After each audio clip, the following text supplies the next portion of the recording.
I've done a whole lot of stitching. I have been very busy with other things. Apparently, I've developed a fear of evil clowns.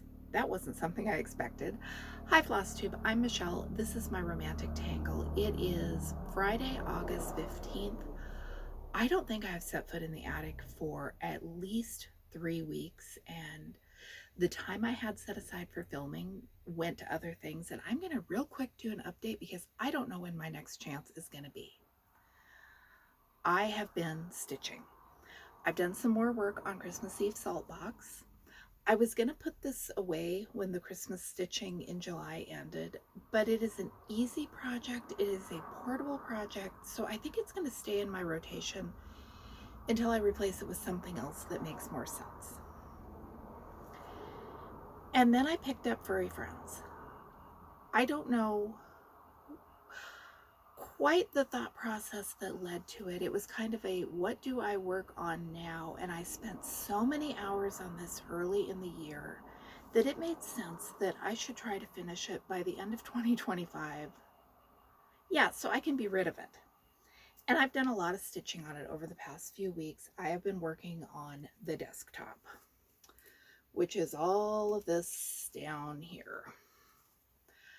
I would have worked filling everything in from this side to that side, but I had months and months ago the horrible thought, what if I run out of thread? What if I don't have quite enough of whatever shade of brown I need to finish? Wouldn't it be better if I had to make substitutions down here than over here on the face of the clock? I have very, very rarely had thread issues with Riola's kits. Maybe once or twice in all of the kits by them that I have finished, and it has always been on kits where there is only a tiny amount of the color, and always where there's back stitching, or the few times it has happened have always been where there was a lot of back stitching. It doesn't always happen when I have back stitching. But I decided I was going to work my way across because that was the most sensible way to see the progress I was making. And since I finished Cuckoo Clock, I've got spare threads and a lot of shades of brown, and it just made sense. But I think I can have this done by the end of the year. I have had fun stitching it. I think it's pretty. The only reason I am stitching this is it was a clearance project at Hobby Lobby. I do not always think through my new starts quite as clearly as I think some other stitchers do. And then I pulled out the levers, which I should hold something behind them so you can see it better. I did a whole leg. These ribs are fiddly.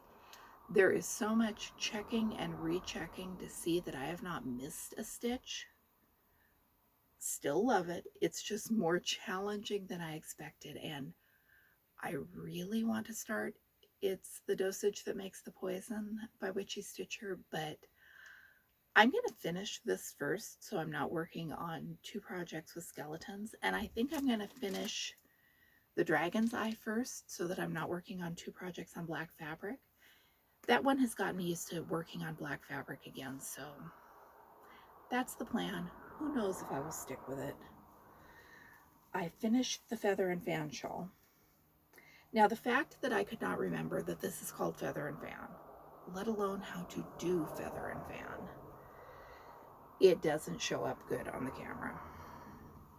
Honestly, it doesn't show up that well while you were looking at it. But I had 3 skeins of this variegated purple yarn. It was for knitting for the quilting group, so something had to be done with it, and I don't think we do a lot of hats and scarves. So I did a comfort shawl. It is what it is. It's pretty. It was a little bit more challenging than I expected to knit, but there are a lot of things that I used to do without a second thought that I am having to relearn those skills now. So this was good training for that, I guess. Hubby and I went on a road trip, and it was one of those, we will go where the mood takes us. We left not knowing where we were going. We had a vague idea. We did have a solid idea of when he had to be back at work, but not a real agenda. And we had so much fun. We literally made decisions day by day as far as where we are going. That's how we travel. We don't do, for the most part, do not do pre-planning and reservations. We wound up detouring to historic Route 66 to stretch our legs in Seligman. It's not what it used to be. But in one of the most disappointing of the gift shops, back past the bumper stickers and coffee mugs, I don't think they even had t-shirts, on the floor was a Rubbermaid bin of needlework kits. Yes, I was immediately on the floor sorting through them. Lots of duplicates, lots of lighthouses. Look what I got. Look at my travel souvenirs. And the other one is, where is it?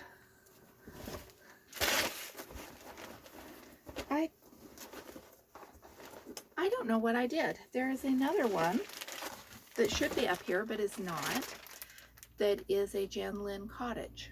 And I'm not gonna stop recording and go down to get it because I've got a time crunch. And if you know Jan Lynn kids, you know kind of what their cottages look like. They're needlepoint, which isn't usually my thing. But since I'm liking the stamped cross stitch so much these days, I think I'm gonna give it a try. And they were relatively inexpensive for vintage needlepoint kits. Those were $10 each. And I got this Thomas Kincaid embellished kit for $5. I've been wanting one of these. I had a plan for one of these. Can I remember what that plan was? Heck no. Hopefully I will remember later. Oh, I picked it up to hold it behind the lovers. I knew I had it. This is the Jan Lynn cottage. It is also needlepoint, and I haven't done needlepoint like this in a very long time. The last time I tried it 20 some years ago, I was absolutely paranoid about getting the stitches in the right place, since the printing on the canvas is not always as carefully spaced. But I'm enthused about these. It was the weekend as we passed through Nevada, so we weren't going to be able to get a room at the place we like in Reno at a price that made any kind of sense to pay for it. So we went to the Clown Motel. We have not stayed there since it developed its reputation and became terrifying. Prior to its appearance on Ghost Adventures, we'd stayed there at least half a dozen times.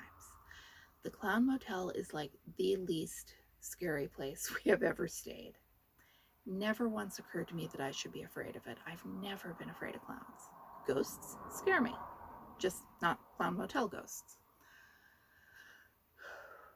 We did stop there on a road trip a couple years ago and bought t-shirts and talked to the new owner. They've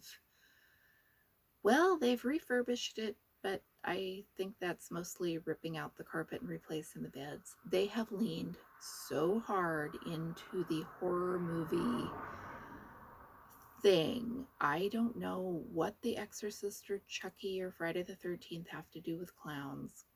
We stayed in a clown suite, which is not a theme room. I could have done without that clown that I think was supposed to be Gandhi looking at me all night, but that's okay.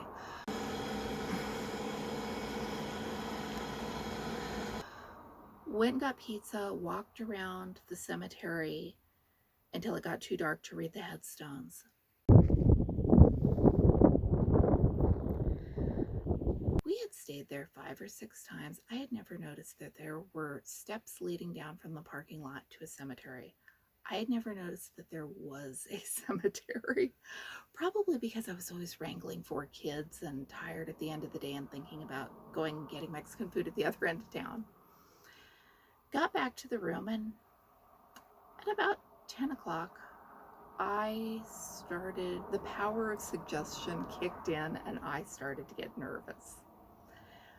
Within about an hour, I wanted to bolt. I don't know what it was that got me so spooked. If I had been looking for ghosts in the room, there were a couple of little incidents that I could have jumped up and down and said, "Ooh, ghosts in the room," but They had natural explanations. I'm not entirely sure what they were, but they weren't ghosts. By morning, it was fine. I